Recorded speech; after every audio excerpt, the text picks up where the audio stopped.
Ladies and gentlemen, welcome to the channel. Please subscribe with notifications on.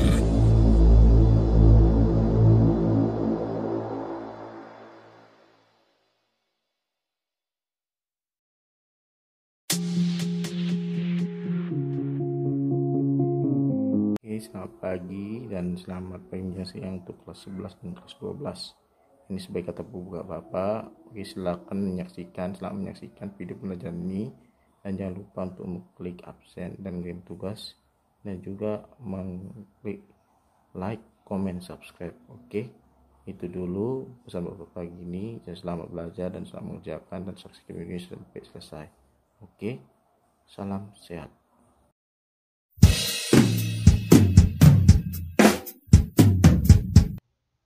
Bagi anak-anak mengenai perlawanan Goa. Perlawanan Goa. Goa itu terletak di Sulawesi Selatan, di mana perlawanan di Sulawesi Selatan itu dipimpin oleh kerajaan Goa Talo melawan kolonialisme Belanda. Yang kemudian kedua kerajaan itu bergabung menjadi kerajaan Makassar. Dilihat dari letak strategisnya atau geografisnya, letak wilayah Makassar sangat strategis dan memiliki kota pelabuhan sebagai pusat perdagangan di kawasan Indonesia Timur. Kerajaan Mataram dengan didukung oleh Pulau Ulung mencapai puncak kejayaannya pada masa pemerintahan Sultan Hasanuddin antara tahun 1654 sampai 1669. Pada pertengahan abad ke-17, kerajaan Makassar menjadi pesaing berat bagi kompeni VOC, pelayaran dan perdagangan di wilayah Indonesia Timur. Persaingan dagang tersebut terasa semakin berat untuk VOC sehingga VOC berpura-pura ingin membangun hubungan baik dan saling menguntungkan. Upaya VOC yang seperti terlihat baik ini disambut baik oleh Raja Goa dan kemudian VOC diizinkan berdagang secara bebas. Setelah mendapat kesempatan berdagang dan mendapatkan pengaruh di Makassar, VOC menunjukkan perilaku dan niat utamanya, yaitu mulai mengajukan tuntutan kepada Sultan Hasanuddin.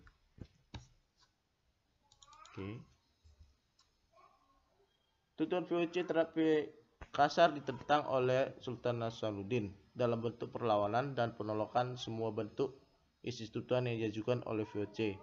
Oleh karena itu, kompeni selalu berusaha mencari jalan untuk menghancurkan kerajaan Makassar, sehingga terjadilah beberapa kali pertempuran antara rakyat Makassar melawan VOC. Pertempuran pertama terjadi pada tahun 1633 dan pertempuran kedua terjadi pada tahun 1654. Kedua pertempuran tersebut diawali dengan perilaku VOC yang berusaha menghalangi pedagang yang masuk maupun keluar pelabuhan Makassar. Dua kali upaya VOC tersebut mengalami kegagalan karena Pelaut Makassar memberikan perlawanan sengit terhadap kompeni. Pertempuran ketiga terjadi tahun 1666 sampai 1667 dalam bentuk perang besar. Ketika VOC menyerbu Makassar, pasukan kompeni dibantu oleh pasukan Raja Bone atau Harupalaka dan pasukan Kapten Yongker dari Ambon. Pasukan Angkatan Laut VOC yang dipimpin oleh Spelman menyerang pelabuhan Makassar dari laut, sedangkan pasukan Harupalaka mendarat di Bontaim dan berhasil mendorong suku Bugis agar melakukan pemberontakan terhadap Sultan Hasanuddin serta melakukan penyerbuan ke Makassar. Jadi upaya pecah belah ya, seperti biasa di Pira kalau VOC atau Belanda terdesak itu melakukan upaya politik pecah belah. Peperangan berlangsung seru dan cukup lama, tetapi pada saat itu kota Makassar masih dapat dipertahankan oleh Sultan Hasanuddin. Pada akhir kesempatan itu, Sultan Hasanuddin terdesak dan dipaksa untuk menandatangani perjanjian perdamaian di Desa Muaya pada tahun 1667. Perlawanan rakyat Makassar akhirnya mengalami kegagalan. Salah satu faktor penyebab kegagalan rakyat Makassar adalah keberhasilan politik adu domba Belanda terhadap Sultan Hasanuddin dengan Harupalaka.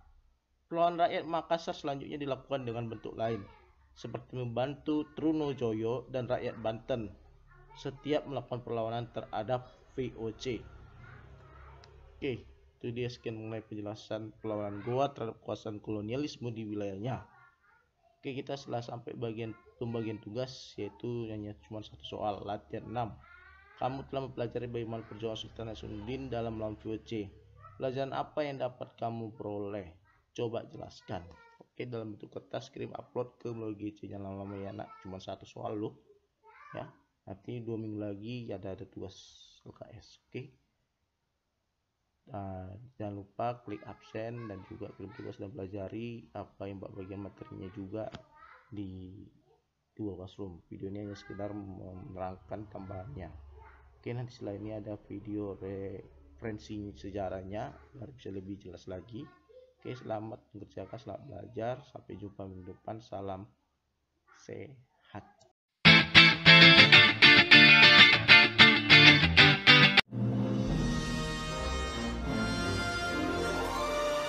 Beberapa benteng pertahanan mulai dipersiapkan di sepanjang pantai. Beberapa sekutu gua mulai dikoordinasikan. Semua dipersiapkan untuk melawan kesewenang-wenangan VOC. Seluruh kekuatan dipersiapkan untuk menghadapi VOC.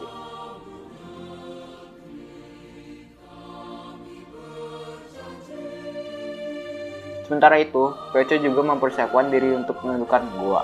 Proyek Divide et Impera mulai dilancarkan. Misalnya VOC menjalin hubungan dengan seorang pangeran Bugis dari Bone yang bernama Aru Palaka. VOC begitu bernafsu untuk segera dapat mengendalikan kekuasaan di Goa. Oleh karena itu, pimpinan VOC, Gubernur Jenderal Maetsuker, memutuskan untuk menyerang Goa.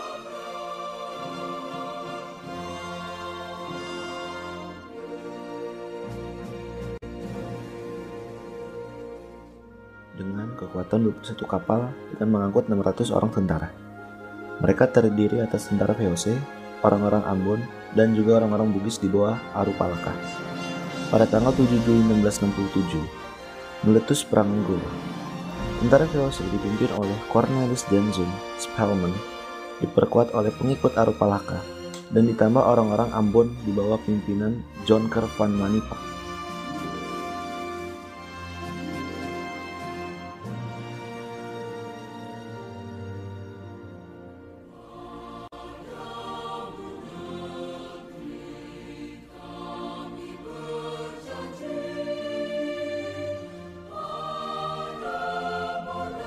Kekuatan VOC ini menyerang pasukan Goa dari berbagai penjuru. Beberapa serangan VOC berhasil ditahan pasukan Hasanuddin. Tetapi, dengan pasukan gabungan disertai peralatan senjata yang lebih lengkap, VOC berhasil mendesak pasukan Hasanuddin. Benteng pertahanan tentara Goa di Barombang dapat diduduki oleh pasukan Aru Palaka.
Hasanuddin kemudian dipaksa untuk menandatangani Perjanjian Bongaya pada tanggal 18 November 1667 yang isinya antara lain sebagai berikut.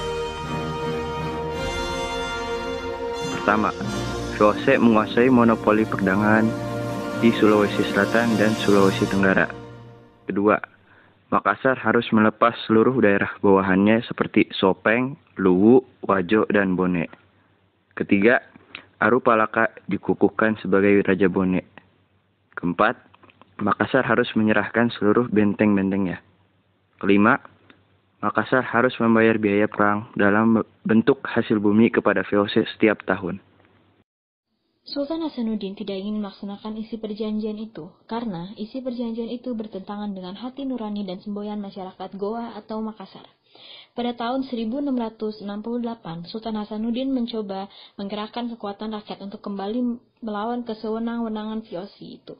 Namun, perlawanan ini segera dapat dipadamkan oleh VOC.